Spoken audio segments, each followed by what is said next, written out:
गम गणपते नमः। श्री गणेशाय नमः। श्री हरि। संक्षिप्त स्कंद पुराण। ओम श्री परमात्मने नमः। श्री उमा महेश्वराय नमः।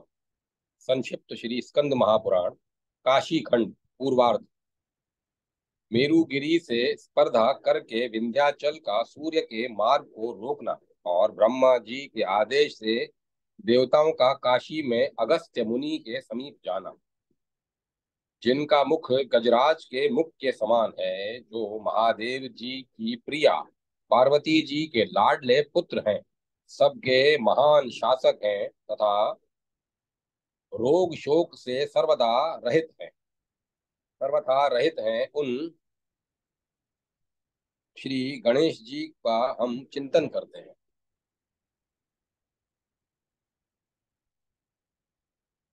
जो पृथ्वी पर स्थित होकर भी यहाँ पृथ्वी से संबंध नहीं रखती, जो पद में स्वर्ग से ऊंची होने पर भी नीचे के लोक में स्थापित की गई है, जो इस पांच भौतिक जगत में आबद्ध प्रविष्ट होने पर भी सबको मोक्ष देने वाली है, जिसमें मरे हुए सभी जीव अमृत में ब्रह्म को जाते हैं, जो सदा तीनों लोकों में पवित्र नदी श्री गंगा जी के तट पर सुशोभित है, और देवता भी जिसका सेवन करते हैं, वह त्रिपुरारी महादेव जी की राजधानी काशीपुरी संपूर्ण जगत को विनाश से बचावे।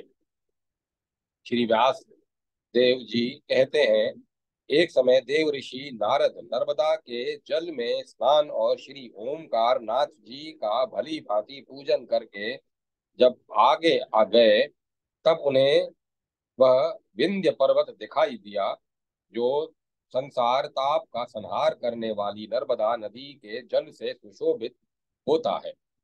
आकाश को अपने तेज से प्रकाशित करने वाले नारद जी को दूर से आते देख गिरिराज विंध्य ने उनकी अगवानी की। ब्रह्म कुमार के तेज से उसका आंतरिक अंधकार दूर हो गया था। वह ब्रह्म तेज से प्रभावित हो नारद जी के प्रति आदर का भाव रखकर उनका उत्तम सत्कार करने को उदत हुआ। ऊपर से कठोर होने पर भी विंध्यगिरी के कोमलता विंध्यगिरी ने कोमलता धारण की। स्थावर जगम दोनों रूपों में उनकी उसकी कोमलता देखकर नारद जी को बड़ी प्रसन्नता हुई। अपने घर पर आते हुए बड़े या छोटे को देखकर जो छोटा बनकर नम्रता धारण करता है, वही बड़ा है। आयु में बड़ा होने से कोई बड़ा नहीं होता। विंध्यगिरी ने पृथ्वी पर मस्तक रखकर महामुनि नारद जी को प्रणाम किया, और नारद जी दोनों हाथों से उसे उठाकर आशीर्वाद से प्रसन्न करके उसके दिए हुए आसन पर बैठे। विंध्यगिरी ने दही शहद घी जल से भीगे अक्षत ध्रुवा तिल पुष्प और पुष्प इन 8 अंगों से युक्त अर्घ्य देकर मुनि का पूजन किया। फिर पैर दबाने आदि सेवा के द्वारा उसने थके हुए मुनि की थकावट दूर की। जब मुनि विश्राम कर चुके, तब विंध्यगिरि ने विनती भाव से कहा, महामुने, आज आपके चरणों की धूलि पकड़ने से मेरे भीतर का रजोगुण तत्काल दूर हो गया, और आपके अंगों के तेज से मेरे भीतर का तमोगुण भी सहसा नष्ट हो गया। देवर्षे, आज ही मेरे लिए सुदिन है। पूर्व पूर्व जन्मों के किए हुए मेरे चीर संचित पुण्य आज ही फलीभूत हुए हैं। विंध्यगिरि की यह बात सुनकर नारद जी बहुत लंबी सांस खींचकर रह गए। तब सब पर्वतों में श्रेष्ठ विंध्य ने कहा, सब अर्थों के ज्ञाता विप्रवर, मुझे अपने उच्छ्वास का कारण बताइए। नारद जी ने मन ही मन सोचा, बढ़ते हुए अभिमान का संसर्ग किसी के लिए बड़प्पन का कारण नहीं है, अतः आज विंध्यगिरि का बल देखना चाहिए।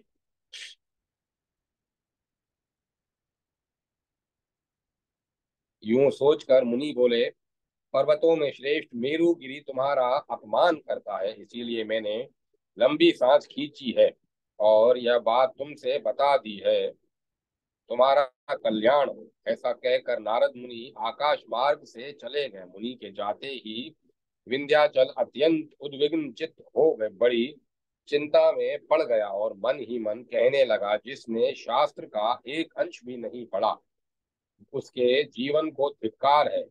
जो उद्योगहीन है उसके जीने को भी धिक्कार है, और जिसका मनोरथ पूर्ण नहीं होता उसके जीने को भी धिक्कार है। पुरानी बातों को जानने वाले विद्वान पुरुषों ने यह ठीक ही कहा है कि चिंता का स्वरूप बड़ा भयंकर है। चिंता न तो औषधों से शांत होती है और न दूसरे किसी उपाय से। चिंता रूपी ज्वर मनुष्यों की भूख, नींद और बल हर लेता है। रूप, उत्साह, बुद्धि, संपत्ति और जीवन को भी नष्ट कर देता है। ज्वर 6 दिन व्यतीत होने पर जीर्णोज्वर जीर्ण ज्वर कहलाता है, किंतु तीव्र चिंता ज्वर प्रतिदिन नूतनता को प्राप्त होता है। इससे दूर करने में धनवंतरी भी धन्यवाद के पात्र नहीं हो पाते। इसमें चरक भी विचरण नहीं कर सकते। इतना ही नहीं, ना सत्य दोनों अश्विनी कुमार भी इसमें सत्य नहीं हो पाते। क्या करूं, कहाँ जाऊं, कैसे मेरू पर्वत को परास्त करूं। यहाँ उचित और अनुचित के विचार का कोई उपयोग नहीं है, अथवा इन व्यर्थ की चिंताओं से क्या लाभ। मैं विश्व की उत्पत्ति करने वाले भगवान विश्वनाथ की शरण में चलूं। वे ही मुझे बुद्धि प्रदान करेंगे। ग्रह, नक्षत्र और तारा गणों के साथ भगवान सूर्य मेरू को अधिक बलवान मानकर दिन उसकी प्रदक्षिणा करते हैं। ये ही सब बातें सोचकर विंध्यगिरि ऊंचाई की ओर बढ़ने लगा, मानो वह अपने शिखरों से उन्नत आकाश का अंत कर देना चाहता हो। गिरिराज विंध्य सूर्य का मार्ग रोक कर ही कुछ स्वस्थ सा हुआ। तदंतर अंधकार का नाश करने वाले भगवान सूर्य उज्जाचल पर्वत पर उदित हुए और क्रमशः दक्षिण दिशा की ओर चले। किंतु जब उनके घोड़े आगे न बढ़ सके, तब अनुरु अरुण नामक सारथी ने सूचित किया, भानुदेव, अभिमान से ऊंचा उठा हुआ यह विंध्य पर्वत आकाश का मार्ग रोक कर खड़ा है। आप जो मेरुगिरी की प्रदक्षिणा किया करते हैं, उसके कारण यह गिरिराज मेरु से लांग डांट रखता है। अनुरु की बात सुनकर भगवान सूर्य ने मन ही मन सोचा, अहो, आकाश का मार्ग भी रोका जाता है।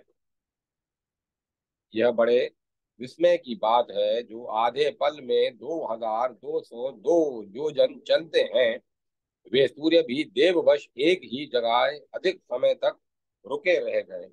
इस प्रकार दीर्घ काल तक प्रचंड रश्मि सूर्य के ठहर जाने से पूर्व और उत्तर दिशा में रहने वाले जीव उनकी किरणों के ताप से संतप्त हो बड़े व्याकुल हो गए। दक्षिण और पश्चिम के लोग लेटे हुए भी लेटे हुए ही ग्रह और नक्षत्रों सहित आकाश को देखने लगे। वे सोचते थे, सूर्य का दर्शन नहीं हुआ, इसीलिए यह दिन नहीं है और रात भी नहीं है, क्योंकि चंद्रमा अस्त हो गए हैं। आकाश के तारे भी लुप्त होते जाते हैं, अतः यह कौन सा समय है इसका पता नहीं चलता। पृथ्वी पर स्वाहा, देव यज्ञ, स्वधा, पितृ यज्ञ और अष्टकार ब्रह्म यज्ञ आदि का सर्वथा अभाव हो गया। पंच यज्ञ कर्म का लोप हो जाने से तीनों लोग कांप उठे। चित्रगुप्त आदि सब लोग सूर्य से ही काल का ज्ञान रखते हैं। एकमात्र भगवान सूर्य ही जगत में के सृष्टि, पालन और संहार के हेतु है। सूर्य देव की गति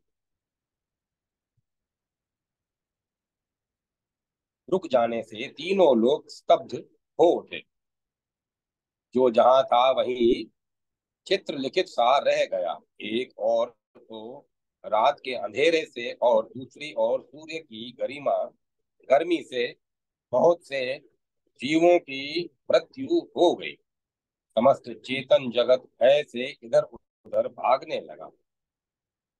यह अवस्था देख सब देवता ब्रह्मा जी की शरण में गए और नाना प्रकार की स्तुतियों द्वारा उनके गुणगान करने लगे। देवता बोले, पर ब्रह्म स्वरूप हिरण्यगर्भ ब्रह्मा जी को नमस्कार है, जिनका स्वरूप किसी को ज्ञात नहीं है, जो केवल्य एवं अमृत रूप है, जिन्हें इंद्रियां और उनके अधिष्ठाता देवता भी नहीं जानते, जहाँ मन की भी पहुंच नहीं है और जहाँ वाणी का भी प्रस्तार नहीं हो पाता, उन सच्चिदानंद में परमात्मा को नमस्कार है। योगी जन अविचल भाव से समाधि में स्थित हो ध्यान के द्वारा अपने हृदय आकाश में जिनके ज्योतिर्मय स्वरूप का साक्षात्कार करते हैं, उन श्री ब्रह्मा जी को नमस्कार है, जो काल से परे होकर भी काल स्वरूप है, स्वेच्छा अथवा अपने भक्तों की इच्छा से पुरुष रूप धारण करते हैं। सत्व रज और तम, ये तीनों गुण जिनके स्वरूप हैं, तथा गुणों की साम्यावस्था रूप प्रकृति भी जिनका ही रूप है, उन ब्रह्मा विष्णु शिव रूप परमेश्वर को नमस्कार है। प्रभु, वेद आपके निश्वास है, संपूर्ण विश्व आपके एक अंश में स्थित है। भूलोक आपके मस्तक से प्रकट हुआ है, आपकी नाभि से अंतरिक्ष लोक का आविर्भाव हुआ है। और वनस्पति आपके लोम है। भगवान चंद्रमा आपके मन से और सूर्य आपके नेत्र से उत्पन्न हुए हैं। देव आप ही सब कुछ है, आप में ही सब की स्थिति है। आप परमेश्वर से यह संपूर्ण जगत भली भांति व्याप्त है। आपको बारंबार नमस्कार है। इस प्रकार ब्रह्मा जी की स्तुति करके सब देवता दंड की भांति पृथ्वी पर पड़ गए।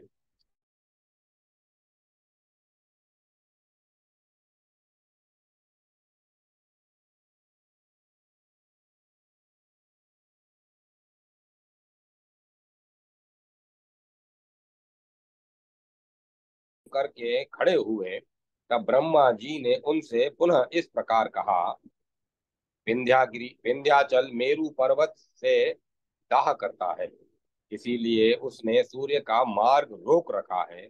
इसी संकट को टालने के लिए तुम लोग मेरे पास आए हो, अतः इसके लिए मैं तुम्हें एक उत्तम उपाय बतलाता हूँ। मित्रा वरुण के पुत्र महर्षि अगस्त्य बड़े भारी तपस्वी हैं। सबको मुक्ति देने वाले अभिमुक्त नामक महाक्षेत्र काशी में, जहाँ तारक मंत्र का उपदेश देने के लिए साक्षात विश्वनाथ जी सदा विद्वान रहते हैं, वे अगस्त मुनि भगवान विश्वनाथ में मन लगाकर बड़ी भारी तपस्या कर रहे हैं। वहां जाकर उन्हीं से इस कार्य के लिए याचना करो, वे तुम्हारा कार्य अवश्य सिद्ध करेंगे। ऐसा कहकर ब्रह्मा जी अंतर ध्यान हो गए। तदंतर सब देवता आपस में कहने लगे, अहो, हम परम धन्य हैं, क्योंकि इस कार्य के प्रसंग से हमें मंगलमयी काशी और कल्याण में काशीपति का भी दर्शन प्राप्त होगा। हमने ब्रह्मा जी के मुख से जो काशी की चर्चा सुनी है, उसके श्रवण जनित पुण्य से आज काशी में पहुंचेंगे। ऐसा कहते हुए सब देवता प्रसन्न मुख हो काशीपुरी में आए। महर्षियों सहित देवताओं ने काशीपुरी में पहुंचकर पहले मणिकर्णिका तीर्थ में विधि पूर्वक वस्त्र सहित स्नान और संध्योपासन आदि पुण्य कर्म किया। तत्पश्चात विश्वनाथ जी का दर्शन नमस्कार और स्तवन करके वे परोपकार के लिए उस स्थान पर गए जहाँ अगस्त्य मुनि रहते थे। वे मुनि अपने नाम से शिवलिंग की स्थापना करके सामने कुंड निर्माण कराकर वहां शतरुद्रीय का सूक्त का स्थिर चित्त से जप करते थे। उनको दूर से ही देखकर देवता परस्पर इस प्रकार कहने लगे, अहो, इस आश्रम में चारों ओर हिंसक जीव भी सात्विक दिखाई देते हैं। अपने स्वाभाविक वेर को भी त्याग कर प्रेम पूर्वक रहते हैं। किंतु जो मनुष्य पाप से मोहित होकर मांस पकाता है, वह उस पशु के शरीर में जितने रोए होते हैं उतने वर्षों तक नरक में निवास करता है। जो दूषित बुद्धि वाले मनुष्य पराये प्राणों से अपने प्राणों का पोषण करते हैं, वे एक कल्प तक नरक भोगकर इस संसार में जन्म लेते और उन्हीं प्राणियों के खाद बनते हैं।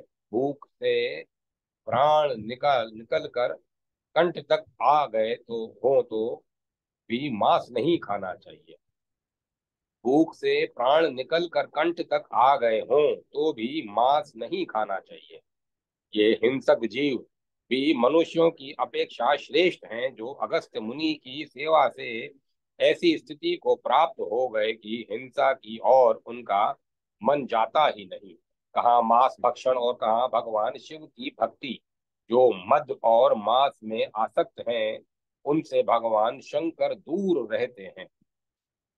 भगवान शिव के प्रसाद के बिना ब्रह्म का कहीं नाश नहीं होता। इस प्रकार आश्रम के पास विचरने वाले पशु पक्षियों को भी मुनियों के समान बर्ताव करते देख देवताओं ने यह समझा कि यह इस पुण्य नक्षत्र का प्रभाव है, क्योंकि भगवान विश्वनाथ इस क्षेत्र में रहने वाले पशु पक्षियों को भी मृत्यु काल में तारक मंत्र का उपदेश देकर मुक्त करेंगे। इस इस तरह आश्चर्य में पड़े हुए देवता ज्यों ही मुनि के आश्रम में पहुंचे, त्यों ही वहां के पक्षी समूह को देखकर अपने मन में बहुत प्रसन्न हुए। पढ़ती हुई मैना तोते को सार तत्व का उपदेश देती हुई कह रही थी, हे शुक, इस अपार संसार सागर से पार उतारने वाले केवल भगवान शिव हैं। कोयल कोमल वाणी में अपनी कूक सुनाती हुई कहती थी, काशी निवासी प्राणियों को कलयुग और यमराज अपना ग्रास नहीं बनाते। वहां के पशुओं और पक्षियों की ऐसी चेष्टा देखकर देवता आपस में कहने लगे, ये काशी निवासी पशु पक्षी और मृग धन्य हैं, जिनकी संसार में पुनरावृत्ति नहीं होगी। देवता ऐसे भाग्यशाली नहीं है, क्योंकि उनका पूर्व जन्म में से पिंड नहीं छूटता। ऐसा कहते हुए देवताओं ने मुनि की पर्णकुटी देखी, जो होम और धूप की सुगंध से सुवासित तथा बहुत से ब्रह्मचारी विद्यार्थियों से सुशोभित थी। पतिव्रता शिरोमणि लोपा मुद्रा के चरण चिन्हों से चिन्हित पर्णकुटी के आंगन को देखकर सब देवताओं ने नमस्कार किया। महर्षि अगस्त्य समाधि से उठकर कुशासन पर बैठे थे। उनका दर्शन करके इंद्रादि देवता प्रसन्न मुख हो उच्च स्वर से बोले, जय हो। मुनि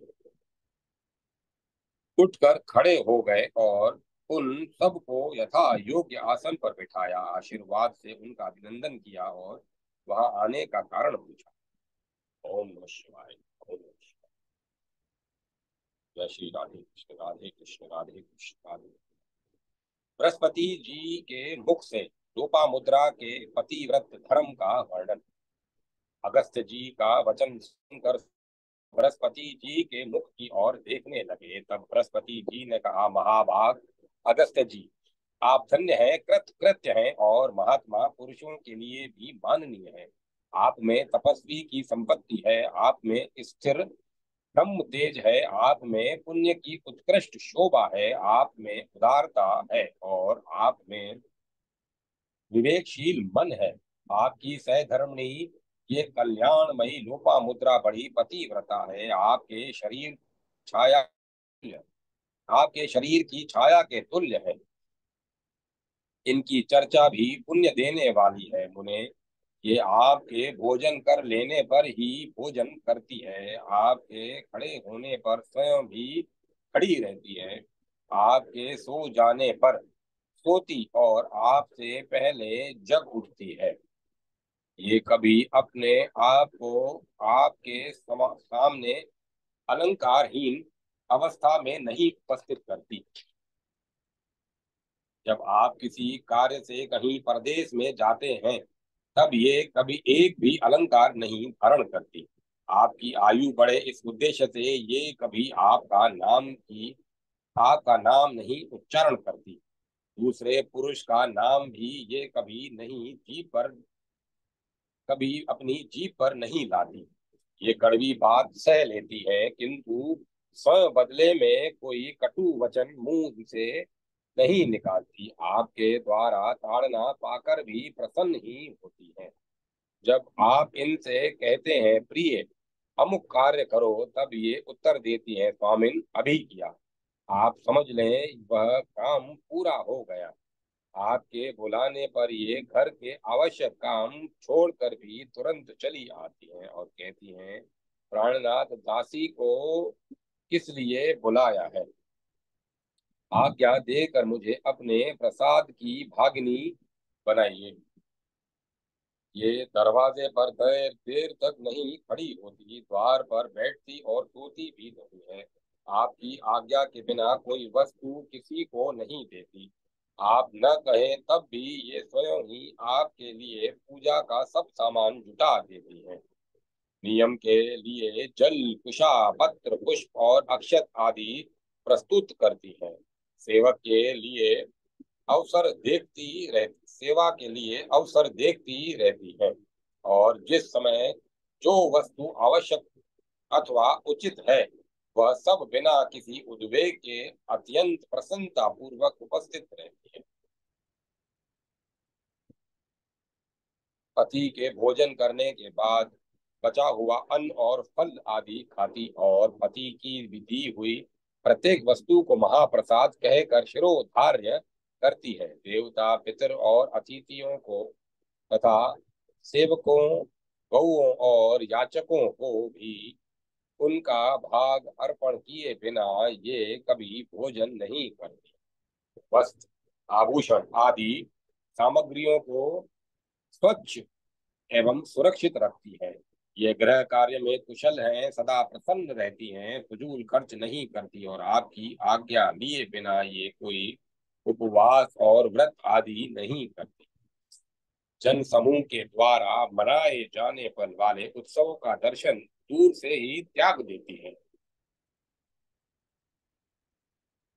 तीर्थ यात्रा आदि तथा विवाह उत्सव दर्शन आदि कार्यों के लिए भी ये कभी नहीं जाती।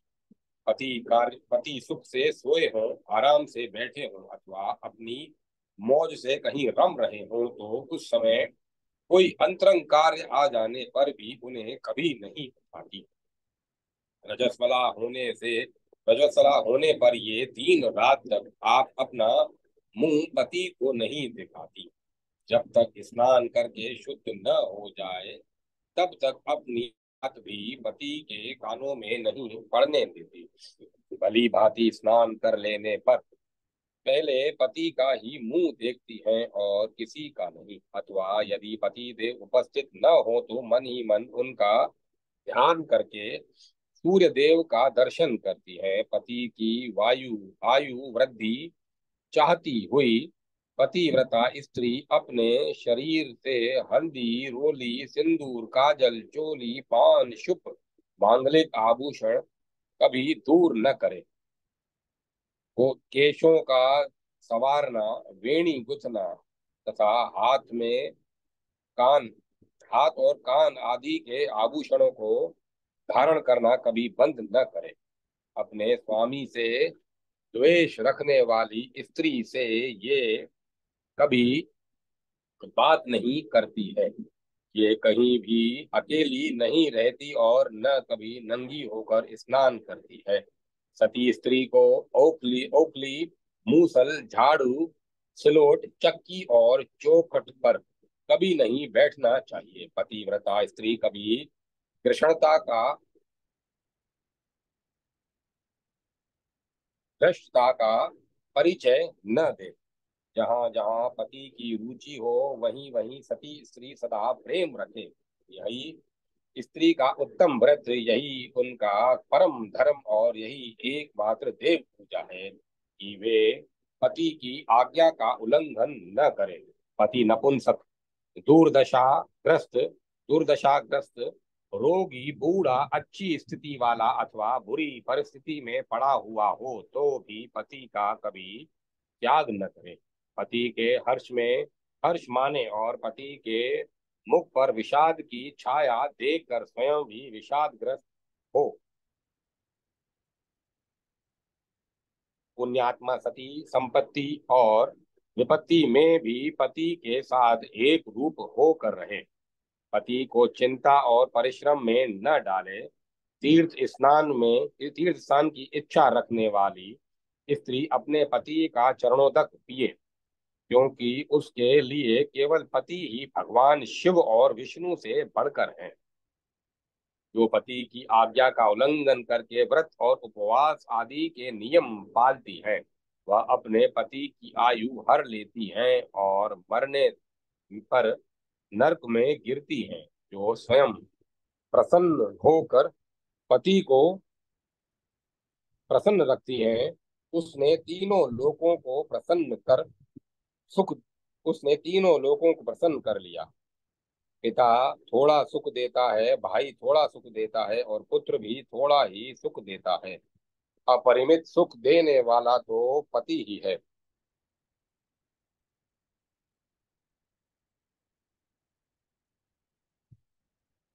अतः उसकी सदा पूजा करनी चाहिए। पति ही देवता है, पति ही गुरु है और पति ही धर्म, तीर्थ एवं व्रत है। इसीलिए स्त्री सबको छोड़कर केवल पति की पूजा करे। इतना कहकर बृहस्पति जी लोपा मुद्रा से बोले, पति के चरणाविंदों पर दृष्टि रखने वाली महामाता लोपा मुद्रे, हमने काशी में आकर जो गंगा स्नान किया है उसी का यह फल है कि हमें आपका दर्शन प्राप्त हुआ। लोपा मुद्रा की इस प्रकार स्तुति करके देव गुरु ने अगस्त्य मुनि से कहा, महर्षि, आप प्रणव हैं और ये लोपा मुद्रा श्रुति है। आप मूर्तिमान तप हैं और ये क्षमा है। आप फल हैं और ये सत्क्रिया है। महामुने, इन्हें पाकर आप धन्य हैं। ये देवी पातिव्रत का मूर्तिमान तेज है और आप साक्षात सर्वोत्कृष्ट ब्रह्म तेज हैं। इस पर भी आप में यह तपस्या का तेज और बढ़ा हुआ है। भला आपके लिए कौन सा कार्य असाध्य है? यद्यपि कुछ भी आपसे अविदित नहीं है, तथापि देवता लोग जिस उद्देश्य से यहाँ आए हैं वह मैं बतलाता हूँ। उन्हें ध्यान देकर सुने। विंध्य नाम से प्रसिद्ध पर्वत मेरुगिरी से डाह रखने के कारण बढ़कर इतना ऊंचा हो गया है कि उसने सूर्य देव का मार्ग रोक लिया है। उसकी यह वृद्धि को आप रोकिए उसकी इस वृद्धि को आप रोकी है।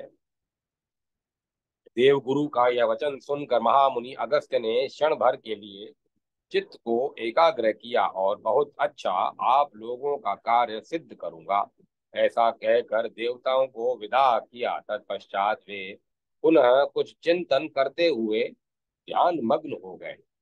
ओम नमो नारायण। जय श्री राधे कृष्ण, राधे कृष्ण, राधे कृष्ण। अगस्त्य जी का काशीपुरी से प्रस्थान, विंध्य पर्वत को लघु रूप में रहने का आदेश और महालक्ष्मी की स्तुति। वेद व्यास जी कहते हैं, सुत तदंतर ध्यान द्वारा भगवान विश्वनाथ जी का दर्शन करके मुनीश्वर अगस्त्य पुण्यमयी लोपा मुद्रा से इस प्रकार बोले, प्रिय, काशी को लक्ष्य करके तत्वदर्शी मुनियों ने यह कहा है कि मोक्ष की इच्छा रखने वाले पुरुषों को कभी अविमुक्त क्षेत्र काशी क्षेत्र तीर्थ का त्याग नहीं करना चाहिए, क्योंकि यह सदा सुलभ नहीं है। कहाँ विश्वाधार परमात्मा को प्रकाशित करने वाली काशीपुरी और कहाँ सब ओर से अत्यंत दुख देने वाला दूसरा कार्य। ऐसी काशी को शीघ्र काल के गाल में जाने वाला मनुष्य क्यों छोड़े, जो पाप एवं अविद्या का नाश करती है, देवताओं के लिए भी जो दुर्लभ है।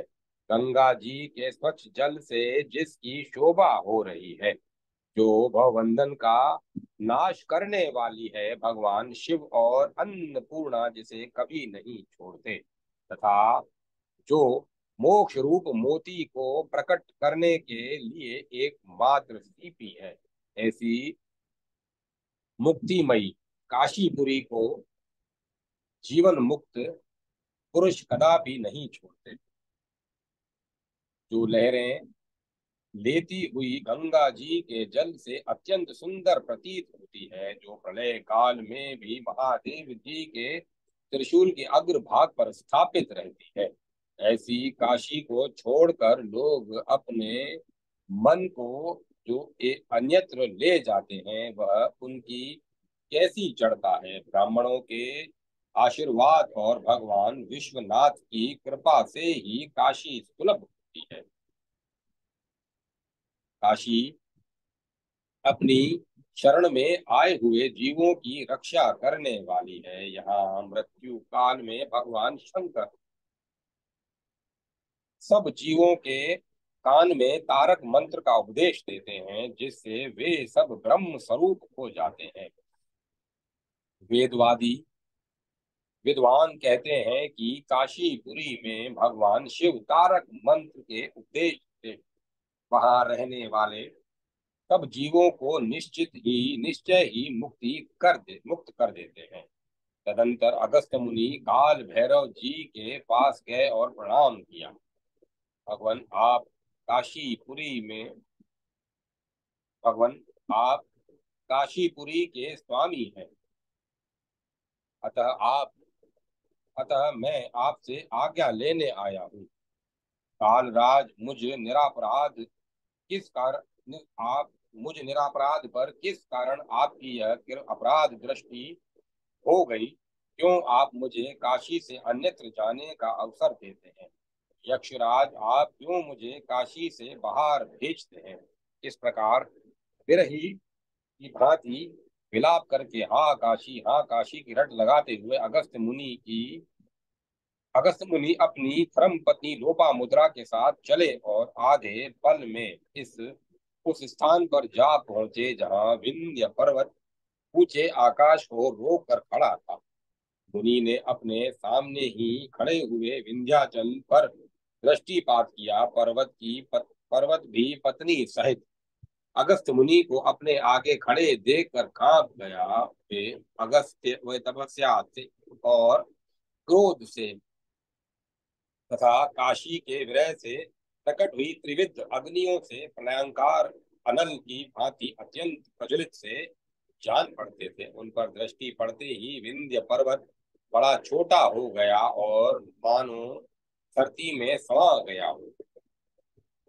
छोटा रूप धारण करके वह बोला, भगवान मैं आपका सेवक हूँ, मेरे योग्य सेवा के लिए आज्ञा देकर मुझ पर कृपा करें। अगस्त जी बोले, विंध्य तुम साधु पुरुष हो, बुद्धिमान हो और मुझे अच्छी तरह जानते हो। देखो जब तक यहाँ पुनः लौट कर मेरा आना न हो, तब तक तुम अत्यंत लघु रूप में ही रहो। यूं कहकर मुनि ने अपने पदार्पण से दक्षिण दिशा को स्नात किया। मुनि पर अगस्त के चले जाने पर विंध्य पर्वत ने मन ही मन विचार किया, आज अगस्त मुनि ने जो मुझे शाप नहीं आज अगस्त मुनि ने जो मुझे शाप नहीं दिया है, इससे मैं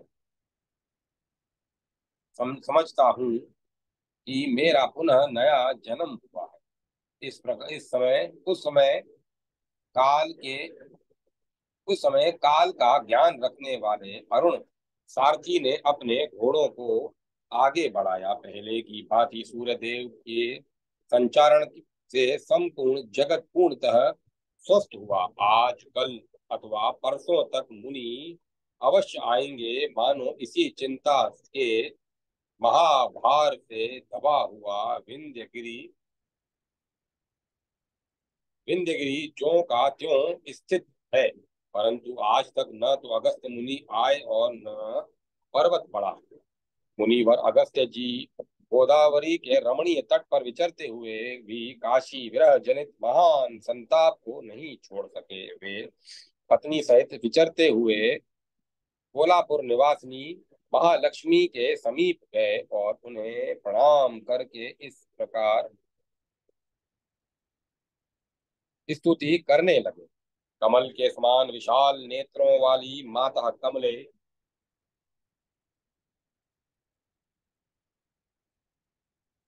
मैं आपको प्रणाम करता हूँ। आप भगवान विष्णु के हृदय कमल में निवास करने वाली तथा संपूर्ण विश्व की जननी है।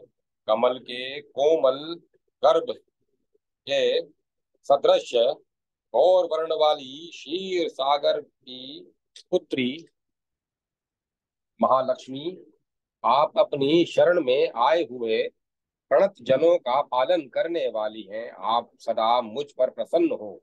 मदन की एकमात्र जननी रुक्मणी रूप धारिणी लक्ष्मी, आप भगवान विष्णु के वैकुंठ धाम में श्री नाम से प्रसिद्ध हैं। चंद्रमा के समान मनोहर मुख वाली देवी, आप ही चंद्रमा में चांदनी है और सूर्य में प्रभा है, और आप ही तीनों लोकों में आप ही प्रभासित होती हैं। प्रणत जनों को आश्रय देने वाली माता लक्ष्मी, आप सदा मुझ पर प्रसन्न हो। आप ही अग्नि में दाहिका शक्ति हैं। ब्रह्मा जी आपकी ही सहायता से विविध प्रकार के जगत की रचना करते हैं। संपूर्ण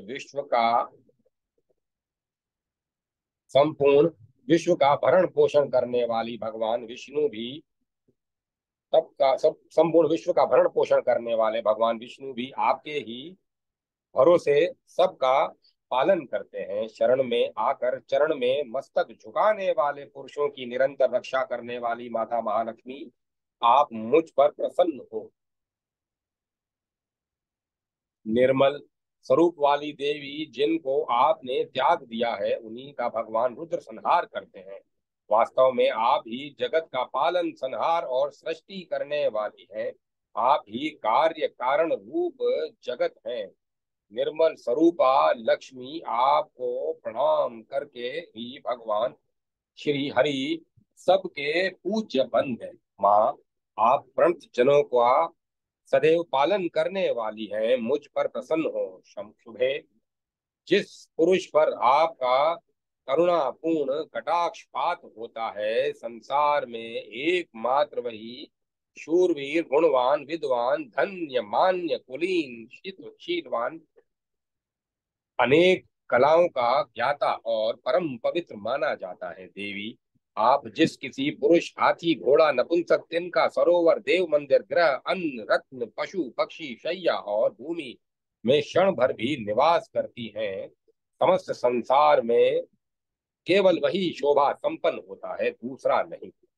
हे श्री विष्णु पत्नी, हे कमले, हे कमलालय कमलालय, हे माता लक्ष्मी, आपने जिसका स्पर्श किया है वह पवित्र हो जाता है, और आपने जिसे त्याग दिया वह वही सब इस जगत में अपवित्र है।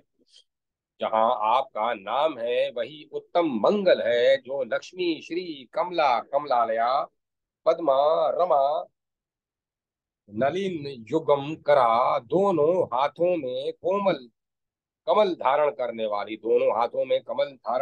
वाली माँ श्रियो शिरोधजा, अमृत कुंभ करा, हाथों में अमृत का कलश धारण करने वाली इरा और विष्णु प्रिया, इन नामों का सदा जप करते हैं, उनके लिए कहाँ दुख है।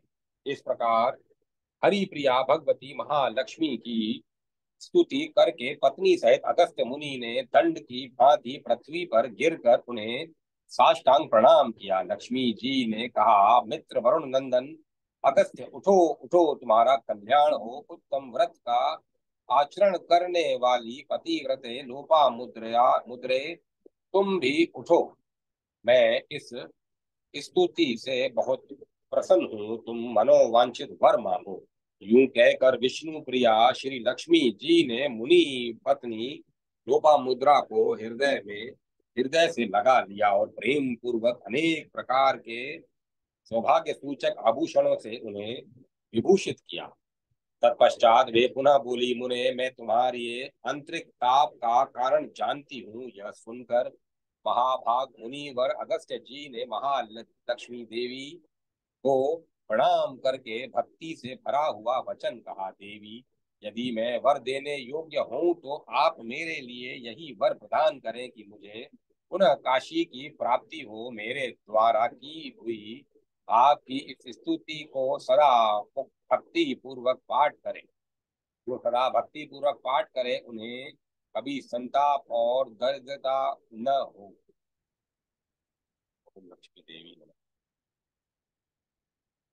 लक्ष्मी जी ने कहा, मुने एवमस्तु, तुमने जो कुछ कहा है वह सब पूरा होगा।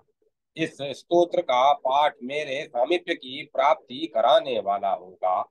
मुनीश्वर, आने वाले 29वें द्वापर में तुम व्यास होगे। उस समय काशी में आकर वेदों पुराणों का विस्तार करके संपूर्ण धर्मों का उपदेश देकर तुम मनोवांछित सिद्धि प्राप्त करोगे। इस समय मैं तुम्हारे हित की एक बात बतलाती हूँ, उसका पालन करो। यहाँ से कुछ ही दूरी पर जाकर अपने सामने खड़े हुए स्वामी कार्तिकेय का दर्शन करो। ब्राह्मण इस प्रकार बोल ब्राह्मण ब्राह्मण वे तुम्हें काशी का यथार्थ रहस्य बतलाएंगे।